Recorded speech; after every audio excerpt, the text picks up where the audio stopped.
श्रीमद् भागवत कथा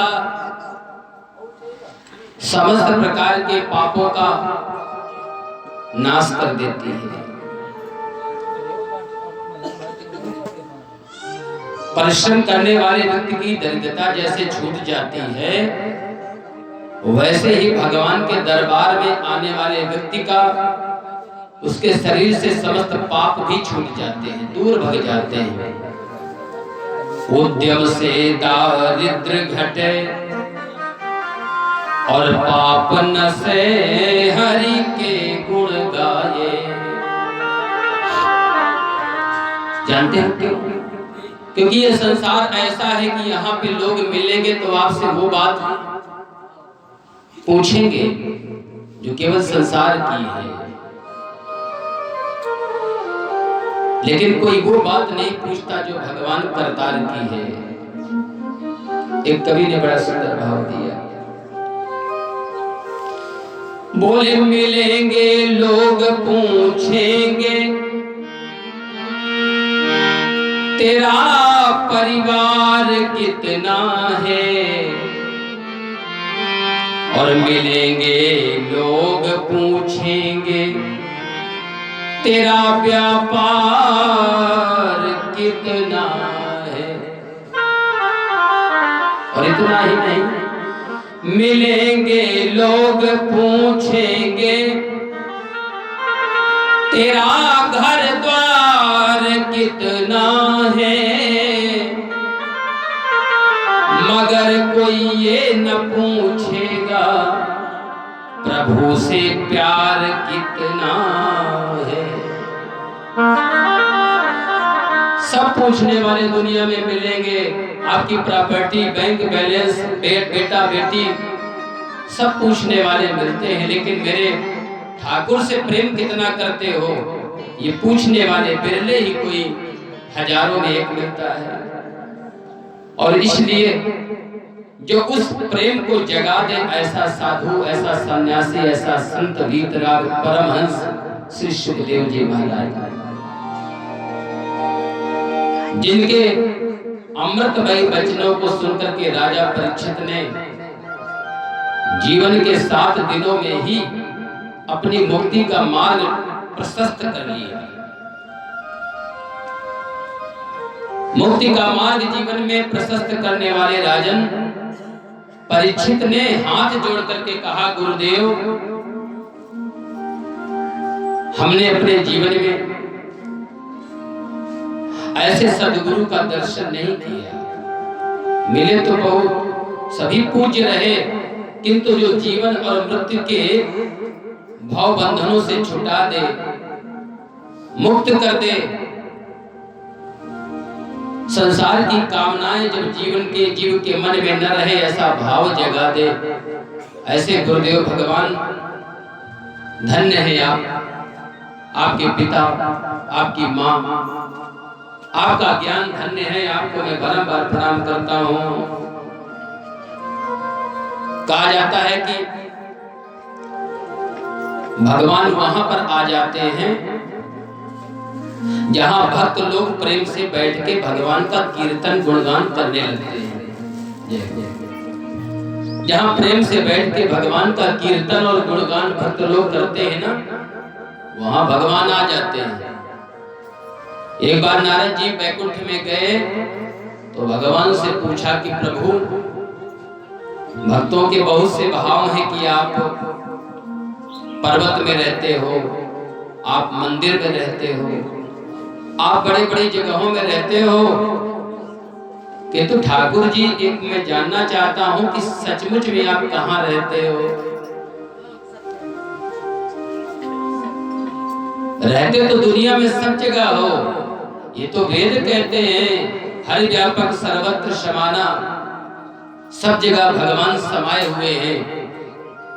गोस्वामी जी लिखते हैं, प्रेम से प्रकट हुई मैं जाना, किंतु प्रभु सचमुच आप अपनी वाणी से बताएं कि आप कहां रहते हो। नारद की बात को सुनकर के भगवान श्री विष्णु जी मुस्कुराए और मुस्कुरा करके बोल पड़े, ना हम बसामि बैकुंठे योगिनां हृदय च मद्भक्ता यत्र गायन्ति तत्र तिष्ठामि नारद। मद्भक्ता यत्र गायन्ति तत्र तिष्ठामि नारद। हे नारद जी, वैसे मैं रहता तो संसार में सब जगह, लेकिन सबसे ज्यादा कहाँ रहता हूँ? मद्भक्ता यत्र गायन्ति, यत्र मद्भक्ता गायन्ति। इसका अगर अन्वय किया जाए, संस्कृत की भाषा में लिखा होता है, लेकिन जब अन्वय करके उसको ठीक क्रम में लिखा जाता है तो उसका अर्थ जो सरलता से समझ में आ जाता है। इसे संस्कृत की भाषा में अन्वय कहा जाता है। यत्र मद्भक्ता गायन्ति तत्र तिष्ठामि नारद। हे नारद जी, मेरे भक्त मेरा प्रेम से जिस जगह बैठ के कीर्तन करने लगे, समझो मैं वहीं हो जाता हूँ। ये जरूरी नहीं कि जिस समय कथा हो रही उसी समय मुझे पहुंचना है, नहीं। अगर आचार्य जी ने वेद मंत्र पढ़ा है तो मैं वहां पहुंच जाता हूं। अगर कोई भक्त मेरा भजन कीर्तन करने लगते हैं, माताएं बहनें सुंदर जागरण करती हैं, कीर्तन करती हैं, भजन संध्या का आयोजन भक्त लोग करते हैं, तो मद्भक्ता यत्र गायन्ति, जहां मेरे भक्त गाने लगते हैं, पुकारने लगते हैं, मैं वहां पहुंच जाता हूं। इसलिए भगवान वहां पर हैं जहां भक्त की श्रद्धा है, आस्था है, विश्वास है। सुखदेव जी कहते हैं, राजन, तुमने अपने जीवन का सबसे बड़ा लाभ प्राप्त किया है, और ये लाभ जानते हो तुमसे कोई ले नहीं सकता।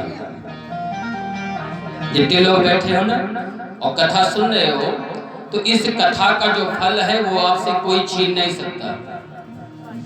आपके रुपए पैसे को लोग बांट लेंगे, प्रॉपर्टी बांट लेंगे, सब कुछ बंटवारा कर सकते हैं, लेकिन आपकी कमाई हुई वास्तविक दौलत भक्ति को आपसे कोई बांट नहीं सकता है। यही ऐसा धन है, भाई बटा नहीं सकता, चोर चुरा नहीं सकता है, परिवार के लोग इसे कोई बंटवारा नहीं कर सकते हैं। स्वच्छंद भाव से चाहे जहां घूमो, चाहे जितना बड़ा चोर हो, आपसे भक्ति नहीं ले सकता जबरदस्ती। और अगर भक्ति जीवन में नहीं है ना राजन, तो जानते हो मनुष्य कैसा है, कैसा है बिना भक्ति के। बोले भक्ति बिना नर सोहई कैसे, भक्ति बिना नर सोहई कैसे, भक्ति बिना नर सोहई कैसे, भक्ति बिना नर सोहई कैसे, भक्ति बिना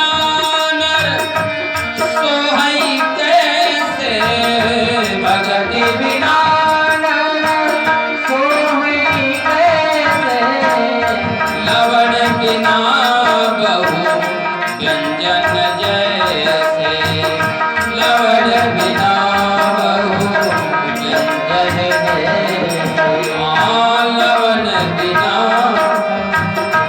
व्यंजन जैसे। भक्ति अगर जीवन में नहीं है ना,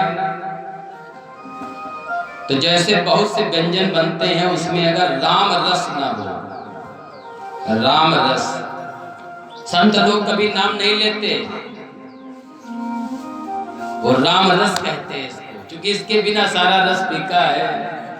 आपका तेल मिर्च मसाला आलू धनिया मिर्चा गोभी सब बेकार। इस रस के बिना सब बेकार हो जाता है, नीरस हो जाता है। इसलिए महाराज लवण बिना बहुव्यंजन जैसे, उसी प्रकार से जीवन में बेटा हो, बेटी हो, परिवार हो, खेती बाड़ी हो, मकान अच्छा बना हो, नौकरी है, सब कुछ है, गाड़ी है घर में, लेकिन भक्ति नहीं है, भक्ति नहीं है, तो जीवन उसी प्रकार से सूना लगेगा जैसे बिना राम रस के भोजन सूना लगता है। इसलिए भक्तों, मेरा निवेदन है, अपने जीवन में थोड़ा सा समय निकाल करके रोज भगवान की भक्ति करना। वो भक्ति आपसे कोई छीन नहीं सकता। भगवान श्री सुखदेव जी महाराज राजा परीक्षित से कहते हैं, हे राजन, इस भक्ति का कार्य ये है कि भक्ति के द्वारा महापुरुष लोग बड़े जल्दी संतुष्ट हो जाते हैं। सूर्य भगवान सारे संसार को प्रकाशित करते हैं, किंतु भगवान सूर्य स्वयं दीपक दिखाने से प्रसन्न हो जाते हैं। कैसे प्रसन्न हो जाते हैं? दीपक दिखाने से। दीपेण सूर्यं प्रतिबोधयन्ति, दीपक से सूर्य की अर्चना की जाती है। तो इस प्रकार से दीपेण सूर्यं प्रतिबोधयन्ति, दीपक से भगवान सूर्य की कोई भक्त अर्चना करता है तो इसका मतलब ये नहीं है कि वो आडंबर कर रहा है, भक्ति उनकी भक्ति है। क्यों? क्योंकि भक्तैव तुष्यन्ति महानुभावा, जो महापुरुष लोग हैं वो आपकी सामग्री से नहीं प्रसन्न होते। आपने क्या दिया ये जरूरी नहीं है, लेकिन जो आपने दिया बड़ी भक्ति से दिया, बड़ी श्रद्धा से दिया, बड़े प्रेम से दिया, ये महत्वपूर्ण है। महत्वपूर्ण ये नहीं कि हमें बहुत अच्छा खिलाया जाए तभी प्रसन्नता है, बल्कि महत्वपूर्ण तो ये है कि बड़ी भक्ति से दिया गया, और भक्ति से दिया गया जो दान है, हे राजन, भक्ति दिखाई गई, भक्ति से किया गया की गई प्रार्थना, भक्ति भाव से भगवान का लिया गया नाम भगवान को प्रसन्न कर देता है। भक्तैव तुष्यन्ति महानुभावा। देखो, बड़ी सुंदर बात मैं आपको बताऊं, दीपक वंदनीय क्यों है? दीपक क्यों वंदनीय है? क्योंकि दीपक प्रकाश देता है, ठीक ना? या यूं कहें कि दीपक दूसरों के लिए जलता है, दूसरों से नहीं जलता है, ठीक है? दीपक दूसरों के लिए जलता है इसलिए वंदनीय है, दीपक दूसरों से नहीं जलता है इसलिए दीपक वंदनीय है। और हम दूसरों के लिए नहीं, हम दूसरे से जलते हैं महाराज। इसलिए दूसरे से जलना बंद करके दूसरों के लिए जलना प्रारंभ करो। जिस दिन आप दूसरों के लिए मन में द्रवीभूत होकर के, द्रवित होकर के आप दूसरे का हित कर दोगे, उस दिन आपका जीवन वंदनीय हो जाएगा। बोले सद्गुरुदेव भगवान की